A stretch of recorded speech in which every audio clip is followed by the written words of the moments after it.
ഇന്ന് നടന്ന പ്രോഗ്രാം നമുക്ക് ഒരു സീസൺ കഴിഞ്ഞ മാസത്തെ പ്രോഗ്രാംസ് ആയിരുന്നു. ഇപ്പം ഒരു 2 ആർട്ട് ഫോം അരങ്ങേറ്റം കഴിഞ്ഞു. അല്ല 3 ആർട്ട് ഫോം അരങ്ങേറ്റം കഴിഞ്ഞു. ഭരതനാട്യം, കുച്ചിപ്പുടി, മോഹിനിയാട്ടത്തിലും കഴിഞ്ഞു. അത് കഴിഞ്ഞ ആൾക്കാരെ കൊണ്ട് പിന്നെ ഒരു പെർഫോമൻസ് ചെയ്യിപ്പിച്ചാണ് ഇപ്പോൾ അമ്പലത്തിൽ വെച്ചിട്ട് അടിപൊളി അമ്പലത്തിൽ വെച്ച് ഭയങ്കര സന്തോഷം.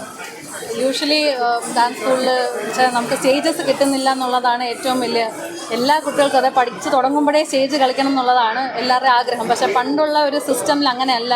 നമുക്ക് കുറേ കാലം വെയിറ്റ് ചെയ്താണ് ഒരു സ്റ്റേജ്, ഒരു ഓപ്പർച്യൂണിറ്റി കിട്ടുന്നത്. പക്ഷേ ഇന്നിപ്പം ധാരാളം ഓപ്പർച്യൂണിറ്റീസ് ഉണ്ട്, അതല്ലെങ്കിൽ സോഷ്യൽ മീഡിയ ഉണ്ട്. അപ്പോൾ അങ്ങനെയൊക്കെ ഉള്ള ഓരോ കാര്യങ്ങൾ യൂസ് ചെയ്യാൻ പറ്റുന്നതിൽ വളരെ സന്തോഷമുണ്ട്. അപ്പോൾ ഞങ്ങളുടെ ഡാൻസ് സ്കൂളിൽ ബിഗിനേഴ്സിന് തന്നെ ഇപ്പോൾ ഓൾമോസ്റ്റ് ഒരു 5 സ്റ്റേജോളം അവരെ നമുക്ക് ചെയ്യിപ്പിക്കാൻ പറ്റി. അവരുടെ കോൺഫിഡൻസും അതിൽ നല്ലോണം ബിൽഡായിട്ടുണ്ട്. അപ്പോൾ അതിലൊക്കെ ഒരുപാട് സന്തോഷമുണ്ട്.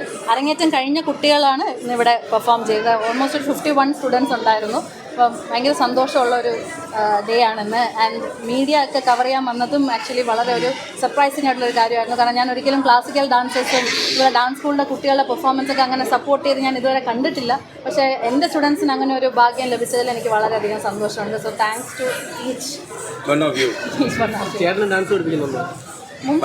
ഉണ്ടായിരുന്നു. ഇപ്പം മറ്റേ സീരിയലിലൊക്കെ കയറിയതിന് ശേഷം ബ്രേക്ക് എടുത്തു. കാരണം ക്ലാസ് റെഗുലറായിട്ട് കൊണ്ടുപോകാൻ പറ്റാതെ ഞാൻ ചേട്ടനെ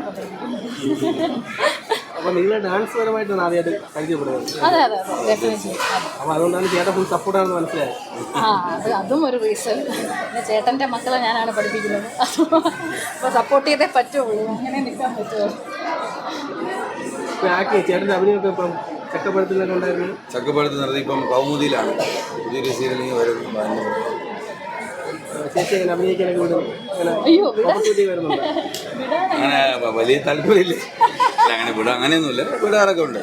പിന്നെ കുറച്ച് കൂടുതൽ ട്രിവാൻഡ്രത്ത് തന്നെ സിക്കോൺ ചെയ്യുന്നതാണ് ഫാമിലിക്ക് എല്ലാവർക്കും സൗഭാഗ്യം എന്നല്ല. ഇതിപ്പോൾ എൻ്റെ ചേട്ടൻ തൊട്ട് എൻ്റെ മോളാണ് ഏറ്റവും കുഞ്ഞ് ഇവിടെ വീട്ടിൽ. എല്ലാവർക്കും ഞാൻ ട്രിവാൻഡ്രത്ത് നിൽക്കുന്നതാണ് കുറച്ചും കൂടെ ഇഷ്ടം, അത്രേ ഉള്ളൂ. അല്ലാതെ വിടാതെ ഒന്നുമില്ല. ആദ്യം റീൽസൊക്കെ ഒരുപാട് ചെയ്യില്ലായിരുന്നു. പക്ഷെ ഞാൻ കുറച്ചും കൂടെ കംഫർട്ടബിൾ ഡാൻസ് ക്ലാസ്, യൂട്യൂബ്, ഇതൊക്കെയാണ് ഞാൻ കുറച്ചുകൂടെ കംഫർട്ടബിൾ. അതുകൊണ്ട് ഞാൻ ആ മേഖലയിൽ നിൽക്കുന്നു. ചേട്ടൻ മൾട്ടി ടാലൻറ്റഡ് ആണ്, അതുകൊണ്ട് ചേട്ടൻ എല്ലാ ഏരിയയിലും. ചേട്ടൻ്റെ അരങ്ങേറ്റം കഴിഞ്ഞായിരുന്നല്ലോ? അയ്യോ, അത് ഒരുപാട് വർഷങ്ങൾക്ക് മുമ്പാണ്. ഞാനൊരു 4th സ്റ്റാൻഡേർഡ് പഠിക്കുന്നു, 6th സ്റ്റാൻഡേർഡ്. ഇപ്പം നേരത്തെ സൗഭാഗ്യം പറഞ്ഞല്ലോ. അപ്പം ആ സമയത്ത് ഇങ്ങനെ ഒരു വർഷം പഠിച്ചിട്ട് 6 മാസത്തിൽ രംഗപ്രവേശനം നടക്കില്ല. ഒരു 3-4 വർഷമൊക്കെ കഴിഞ്ഞ് എനിക്ക് 6ാം ക്ലാസ്സിൽ 7ാം ക്ലാസ്സിലൊക്കെയാണ് അരങ്ങേറ്റമൊക്കെ നടന്നത്. നിങ്ങൾ രണ്ടും ഒരുമിച്ച് ഒരു സിനിമയോ ഒരു സീരിയലോ കിട്ടിയ ചെയ്തിരുന്നു. കിട്ടുമ്പോൾ നല്ല ഓഫറാണ്, ഡെഫിനറ്റ്ലി ചെയ്യുക. രണ്ടുപേരും ഒരുമിച്ച് ഒരു സ്റ്റേജ് നമ്മൾ ചെയ്തിട്ടുണ്ട്. ഒരുപാട് സ്റ്റേജുകൾ തീർച്ചയായിട്ടും ഉണ്ടാവും. വീണ്ടും ഇപ്പോൾ കുറച്ച് ട്രിവാൻഡ്രത്ത് വന്നുകൊണ്ട് ഇപ്പം ഈ പറഞ്ഞ പോലെ കുറച്ച് പ്രാക്ടീസൊക്കെ ചെയ്യാൻ പറ്റുന്നുണ്ട്. അപ്പോൾ ഉടനെ ചെയ്യണം ഉള്ളൊരു ഇപ്പം നേരത്തെ പറഞ്ഞ പോലെ ഞങ്ങളുടെ പെർഫോമൻസിനെക്കാളും ഞങ്ങൾ കൂടുതൽ ഫോക്കസ് ചെയ്യുന്ന സ്റ്റുഡൻസിന് ഒരു സ്റ്റേജ് ആയിക്കോട്ടെ എന്നുള്ളതാണ്. ആക്ച്വലി ഇതെല്ലാം ഞങ്ങൾക്ക് വേണമെങ്കിൽ ഞങ്ങളുടെ പെർഫോമൻസ് ആയിട്ട് ചെയ്യാം. പക്ഷേ നമുക്ക് ഒരുപാട് ഓപ്പർച്യൂണിറ്റീസ് കിട്ടുന്നില്ല. അപ്പം സ്റ്റുഡൻസിന് കൂടുതൽ സ്റ്റേജസ് കിട്ടട്ടെ, അവർക്ക് സ്റ്റേജ് എക്സ്പീരിയൻസ് ആവട്ടെ എന്ന് തന്നെയാണ് ഞങ്ങൾ വിചാരിക്കുന്നത്. അപ്പം അത് കിട്ടുന്നുണ്ട്, അതിൽ വളരെയധികം സന്തോഷം. ഈ ഡാൻസ് സ്കൂൾ തുടങ്ങിയിട്ട് എത്ര വർഷമാവും? ഇപ്പോൾ ഒരു 47 years ആയി. 47. അമ്മ തുടങ്ങിയതാണ്? അമ്മൂമ്മ സ്റ്റാർട്ട് ചെയ്തതാണ്. ശ്രീ മൂകാംബിക ഡാൻസ് അക്കാദമിയിൽ നിന്ന് സ്റ്റാർട്ട് ചെയ്ത് പിന്നീട് അത് എൻ്റെ അച്ഛൻ മമ്മി ഏറ്റെടുക്കുമ്പോൾ അത് ശിവാലയമായിട്ട് മാറി. അതിനുശേഷം ഇപ്പോൾ താര കല്യാൺ ഡാൻസ് അക്കാദമി ബൈ സൗഭാഗ്യം എന്നുള്ളത് എൻ്റെ ഹസ്ബൻഡ് മുന്നോട്ട് കൊണ്ടുപോയിട്ടുണ്ട്.